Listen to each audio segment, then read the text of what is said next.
England और France के बीच समुद्र के नीचे से 50 किलोमीटर लंबा टनल बनाया गया है।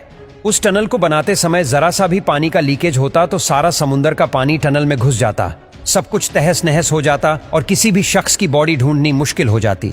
अब इस बीच कैसे इंजीनियर्स ने इस खतरनाक काम को अंजाम दिया? मशीनों को समुद्र के 250 फीट नीचे कैसे ले जाया गया? सब सवालों के जवाब आज हम आपको इस वीडियो के जरिए देंगे। इस टनल को बनाते समय यह फैसला हुआ कि इंग्लैंड और फ्रांस दोनों अपनी अपनी तरफ से टनल खोदेंगे। ये काम इतना बड़ा था कि 10 टीमों ने मिलकर इस काम को पूरा किया। टनल को खोदने के लिए टनल बोरिंग मशीन का इस्तेमाल किया जाना था, लेकिन आज से पहले 50 फीट के डायामीटर का टीबीएम मशीन बना ही नहीं था और इसीलिए एक नया टीबीएम मशीन हजारों मील दूर बनाया गया। यह मशीन हाइड्रोलिक की मदद से आगे बढ़ेगी। आपने टंगस्टन ब्लेड्स की मदद से मिट्टी खोदेगी और कन्वेयर बेल्ट से मिट्टी बाहर निकाली जाएगी। मिट्टी खोदने में खतरा था और इसीलिए पहले जांच हुई और पता चला कि इंग्लैंड वाली साइड एक चौकी लेयर है और वहां से पानी का लीकेज तो नहीं होगा, लेकिन फ्रांस वाली साइड जमीन के नीचे क्रैक्स बहुत थे और इसीलिए उस तरफ खुदाई के लिए खास तरह की टीबीएम मशीन बनाई गई, जो कि सबमरीन का काम भी करेगी और उससे अगर दुर्घटना भी हुई तो काम कर रहे लोग बच जाएंगे। इस मशीन के पुर्जों को पहले अलग किया गया और तब जाकर पुर्जों को नीचे जाकर असेंबल किया गया।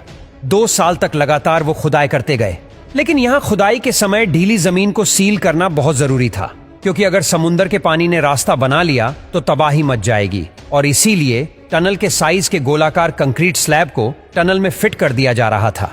कई सालों तक यह काम चलता रहा, लेकिन सभी इंजीनियर्स को एक ही बात टेंशन में ला रही थी कि अगर टीबीएम मशीन आगे चलकर आपस में ना मिली तो यह सारी मेहनत बर्बाद हो जाएगी।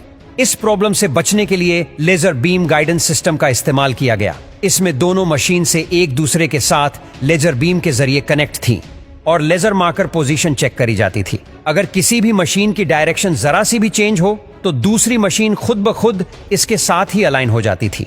जब 100 मीटर रह गया तो इंजीनियर को यह चेक करना था कि यह लेजर गाइडेंस सिस्टम सही से काम कर भी रहा है या नहीं, और इसीलिए इन्होंने जब 100 मीटर बचा तो एक रोड को दूसरी साइड भेजा और इससे पता चल गया कि दोनों मशीनों में सिर्फ 10 इंच का ही फर्क है, जो कि इतना चल जाएगा।